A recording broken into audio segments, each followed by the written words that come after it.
Hi everyone, it's Narelle here. Today I'm going to be showing you how to do the knockout text effect in Inkscape. This is one of a series of 3 videos that I've done showing how to create this effect in various programs. The other 2 programs cover Shortcuts a Lot 5 and Cricut Design Space. So if you don't want to use Inkscape, go and have a look at those 2 videos, and hopefully one of those other methods will be suitable for your purposes. So the first thing I need to do is click on the type icon over on the left here. I'm going to go up to the font box and I'm going to highlight what's in there, and I'm going to type the name of the font that I want to use for my larger word. And I'm going to be using the Impact font, so I'll just start typing Impact, and you can see that Impact shows here. So I'll click on that. Then I'm going to click onto my mat and I'm going to type my first word. Now I'm going to be typing the word create. Now I'm going to go back up to the top left here and click the select icon, and I'm going to resize this first word. So to do that in Inkscape, to keep everything in proportion, you hold down the Control key, then grab one of the arrows and then just drag that out. So there's my first word done. Now I need to go and create my second word, so I need to make sure I deselect this one here. So I just click onto the mat there. Then I'm going to go back to the text tool. I'm going to go into this box here again, and I'm going to type the name of my second font, which is I Love Glitter. So as I start typing that, it will appear.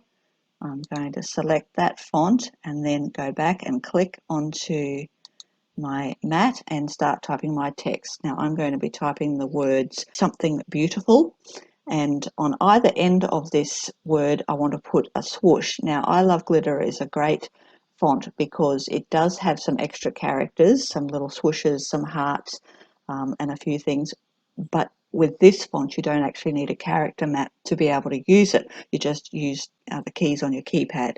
So I'm going to show you how to do that. So the first thing I want is a swoosh at the start of my word, so I'm going to just use the opening square bracket on my keypad, and that gives me that first swoosh. I'm going to type my first word. I'm going to do this all in lowercase. And then I want a solid heart in between. So I'm going to hold down the Shift key and press underscore. Sorry, that's the open heart. There is also a solid heart, and to get that one, you go Shift and then the straight, I don't even know what to call that key, but it's generally above the Shift option of the backward slash.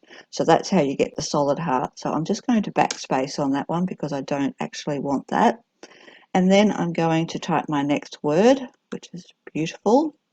And then I want the closing swoosh. So I'm going to go and use the square closed bracket. And there is my something beautiful. So again, I'm going to go up and click on the select icon, hold down the Control key, and I'm going to resize this. Now I'm just going to go and change the color of this one so that we can see the next steps a bit clearer. So down on the bottom of the screen, you'll see the color palette. So all you need to do is click on one of those colors, and I'll just make that a bright red so that you can see this. And then I'm going to move this up over the create just so that I can finalize the size that I want this to be. So I think I would like to make that just a little bit smaller. So again, I'm going to hold down the Control key, grab that corner icon and then bring that in. So that's the size that I would like. So now I'm going to bring that back down here out of the way. And now we need to go and change these images from text into objects. And to do that, we click on one of our bits of text, and you can see down the bottom here where it says that it's a text. And to change that, we go up to the Path menu and we select Object to Path. So now I'll go and do the same thing to this. So I'll go click on that text, I'll go Path and Object to Path. So you can see now down the bottom where it says that it's a group of 21 objects, and the other one says that it's a group of 6 objects. So each of those letters has now been converted to an individual object. Now, as this is at the moment, I could save this as an SVG file and then upload that into Design Space and cut that out on my Cricut Explorer or Cricut Maker. But there are a couple of other things that I want to do to this to make my knockout text. So the first thing I need to do is go up here. So I'm going to select my first word and I'm going to go Object, Ungroup. And you can see now that I have 6 individual objects that I can move independently. So if I move this one over here, I can do that, whereas I couldn't do that before. So I'm going to go Control Z to undo that.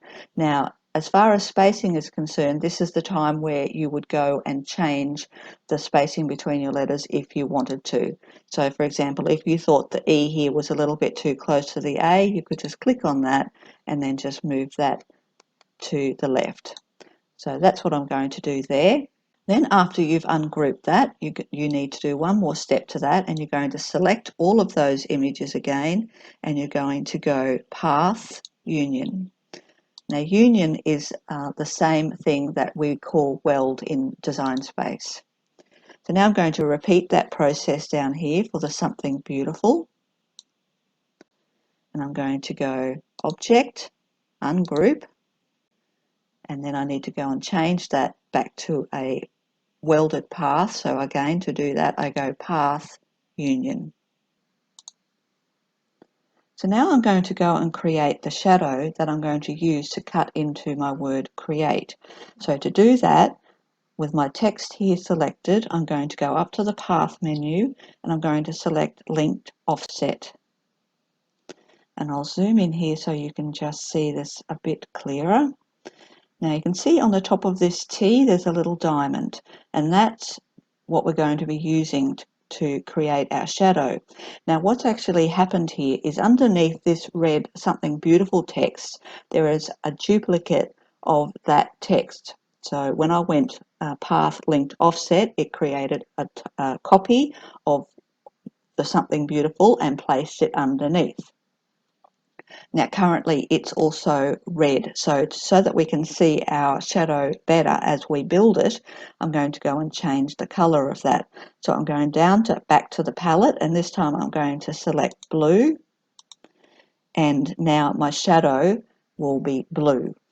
So to build that shadow without deselecting, we go and click on that diamond and hold down the Shift key at the same time, and then I'm just going to drag up and you'll see that my shadow starts to be built. Now the higher I go up, the bigger my shadow goes, but I don't want it that big, so I'll just bring that back down, and I'm still holding the Shift key. So I'll just get that to the size of shadow that I think is going to look good.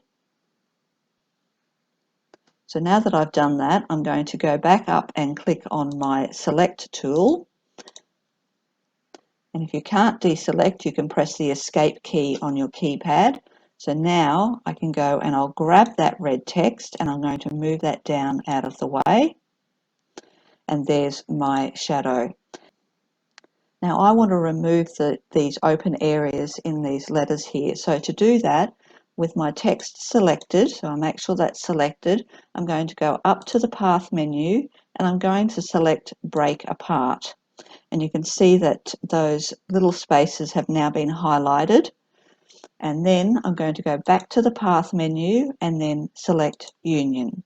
And now those spaces have been closed. So I'll zoom back out there and I'm going to move my Something Beautiful shadow over the top of the word create. Now I want to check the alignment of this, so to do that I'm going to select both of those layers, then I'm going to go to Object, click Align and Distribute, and on the right of the screen you'll see the Align and Distribute box pop up. Now at the top here is Align, and on the first row of those icons there I'm going to select the third one, and that's the Align Center Vertically. or it centers it vertically on the axis, but what it's actually doing is centering it horizontally.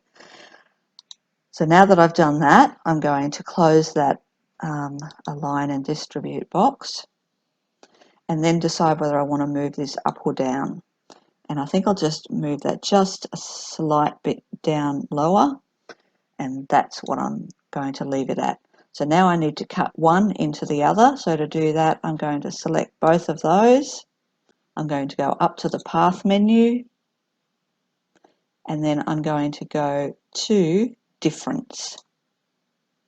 And you can see that now that blue text has been cut out of the word create. So I'll grab my red text and I'll bring that back up here so that you can see. I'll zoom in, and you can see that it's a perfect fit for my red text. So now we're ready to export this into Design Space. So to do that, we go to the File menu and we select Save. And I'm going to give that a name. And because I've done this several times, I'm going to give that number 2 and click the Save button. And now we're ready to go and upload that into Design Space. Bottom left icon is the upload icon. I select Upload Image, browse and find my file. So I kept it in this directory here, and the one that I want is this one here, which was Inkscape Knockout.